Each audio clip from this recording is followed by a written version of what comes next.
This is Thomas Donald Jacobs for Paper Boys on Thursdays, and it is actually Thursday for once. Not that it matters, since time no longer has any meaning.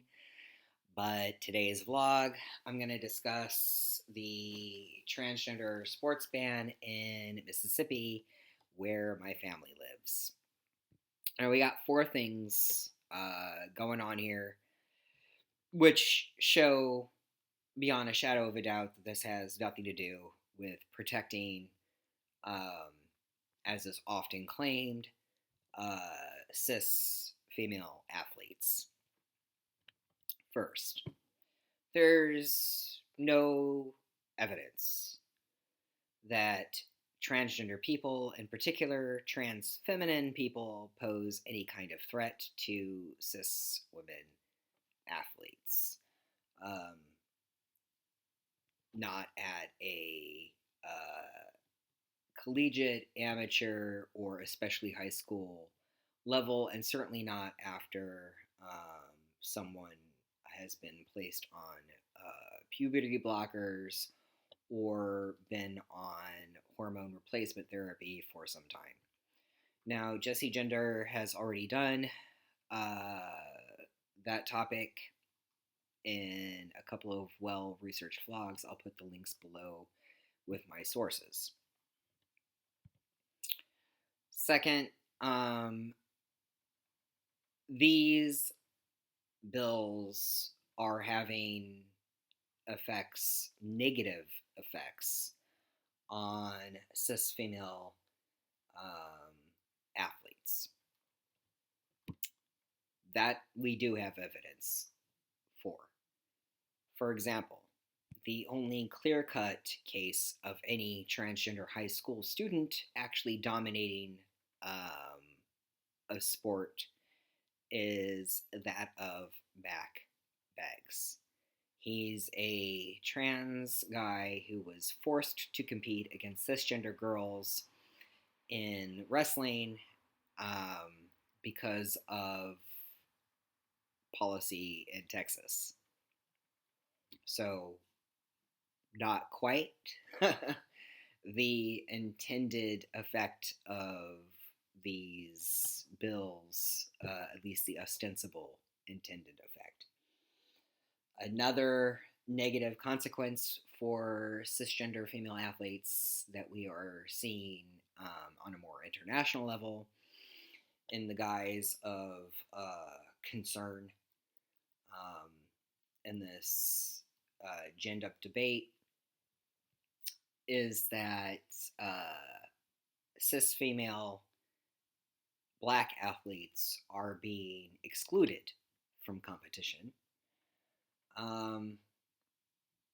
by people writing laws and rules and regulations with no understanding of diversity in biology.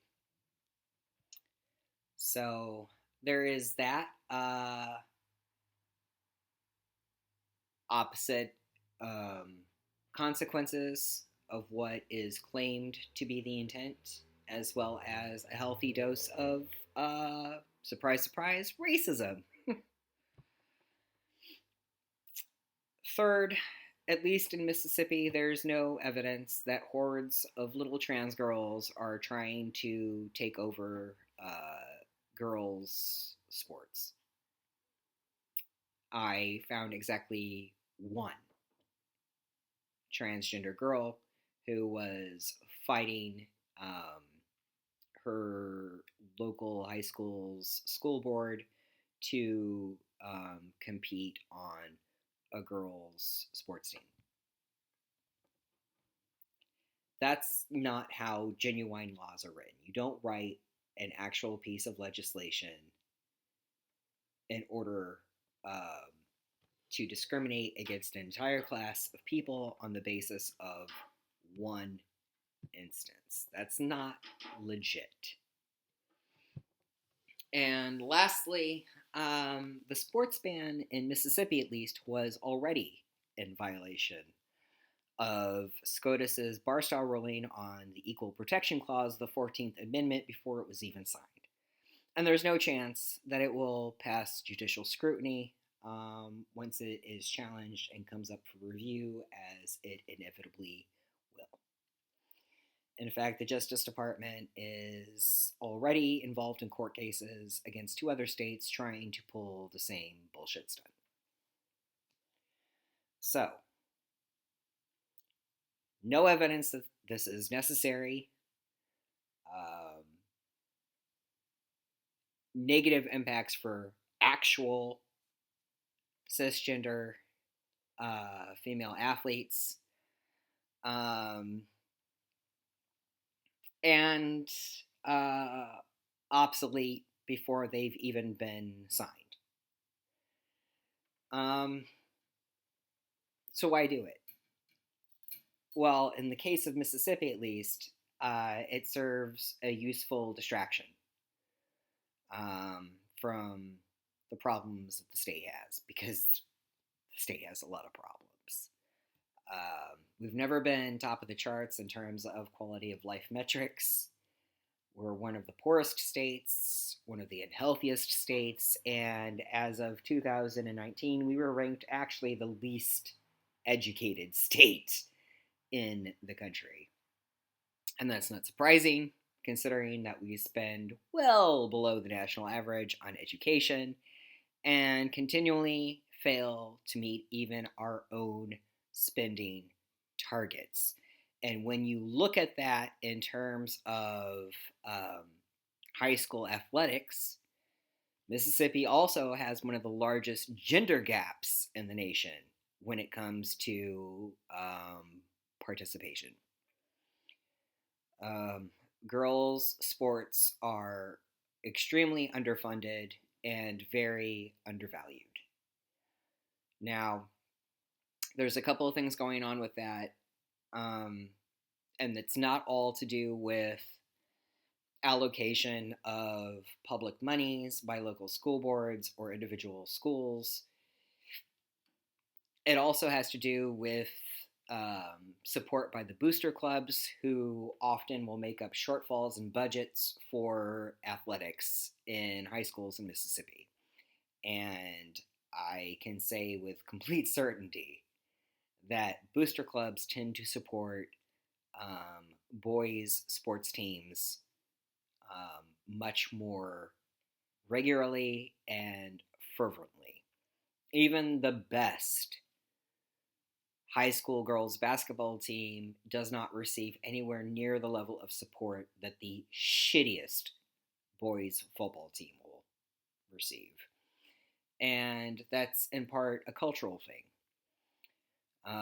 In Mississippi, as elsewhere, I am sure, high school sports for boys are seen as a way for them to get out, to make something of themselves, to be drafted into the NFL or the NBA, get a college scholarship, and, in a state dominated by Christian fundamentalists, that's just not considered a priority for girls, who are just supposed to get married and make babies. So you got several things going on there, but end of the day, girls' sports just aren't supported. And the government of Mississippi is not rushing to make up the shortfall. And that's how we got here, really.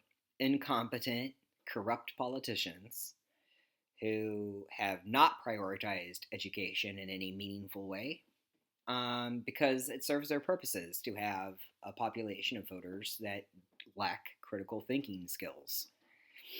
And that goes for Republican and Democrat. And you can see that by looking at the last 4 governors that we've had. Ronnie Musgrove was a Democrat.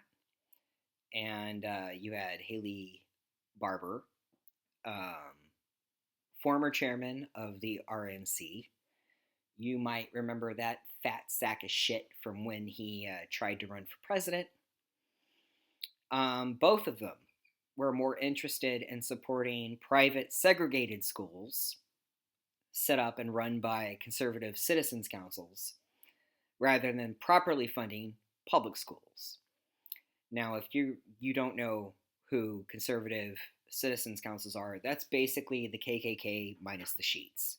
These are the people who would be cluckers, but they are members of the local chambers of commerce, and it wouldn't look good. That's who those are. And public schools in Mississippi need state funding. There's no two ways about it.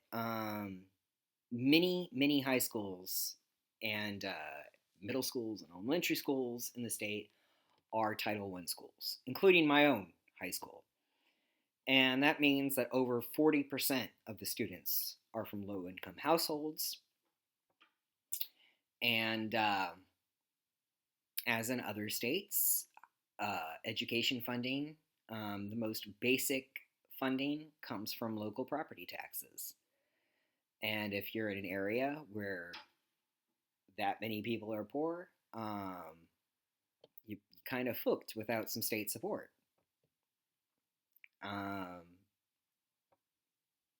And politicians in Mississippi, by and large, have just not shown any interest in making up that shortfall, especially in heavily minority populated areas. That's, one of those racism things. And then Republican Phil Bryant, he basically dealt with the education issues by jumping on the Trump train and, just flat out lying about how things are going. Because he's, untethered from reality. And, or at least assumes that a lot of his supporters are. And that's true. They are. And now we have Republican Tate Reeves, who actually signed the transgender sports ban. In his case, he has to distract from a larger thing, and that is the COVID pandemic. Reeves needs to draw attention away from the fact that he initially told people to pray COVID away and then took 0 steps to protect teachers, students, or anyone else for that matter. It's a useful bit of distraction for him, but at the end of the day, what we see is that the government of Mississippi, for the most part, hasn't given 2 tiny shits about female student athletes or education in general, and it never has. But that isn't to say that a bill like this doesn't have a negative impact on members of the LGBTQA plus community in the state. It's not good to be queer in Mississippi. I still remember the signs nailed to trees at various spots around my town that said things like "Sodomites shall burn." Then, in response to the legalization of gay marriage, Mississippi passed one of those idiotic religious freedom protection bills, HB 1523, that allowed anyone, including government officials handing out marriage licenses, to openly discriminate against the queer community. Now, that hasn't been overturned yet because no one has filed a challenge who had standing yet. Eventually they will. In the meantime, you have that fear when you're there. You might go to a restaurant and be denied service because, Jesus don't want someone like you to have burritos. Whatever.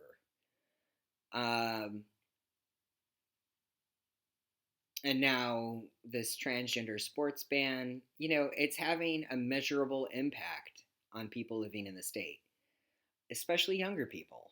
A 2019 Youth Behavioral Risk Survey by the Centers for Disease Control found that 32.5% of queer youth in Mississippi had at some point attempted suicide, which is way higher than even in our neighboring southern states.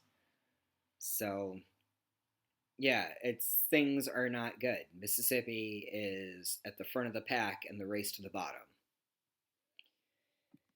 I hope things get better. I don't know how they're going to.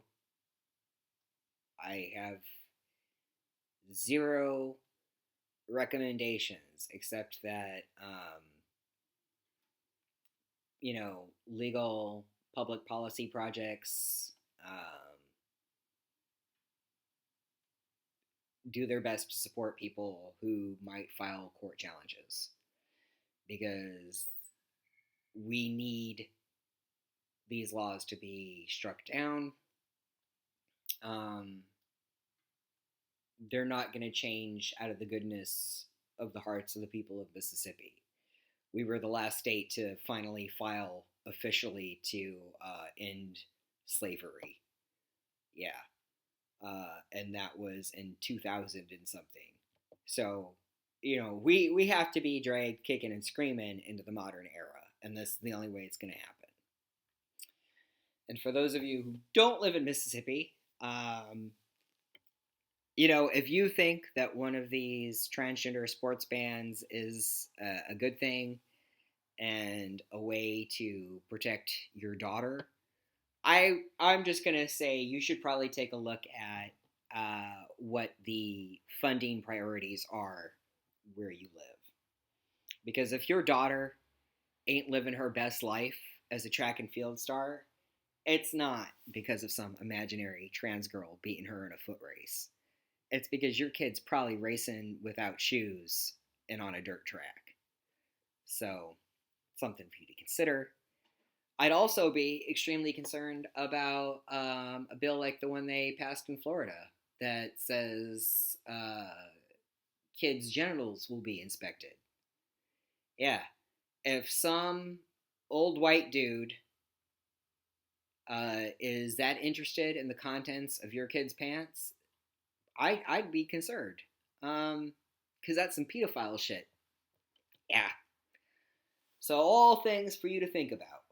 And in the meantime, much love and support to my queer siblings in Mississippi. Even those of us who don't live in the state are still thinking about you and wishing you the best, and sending you all the support that we can. Hang in there. Things do get better, okay? I will hopefully see you soon. Make good choices and take care of each other. And that means, wearing a mask and get vaccinated if you can, because it ain't over yet. Bye.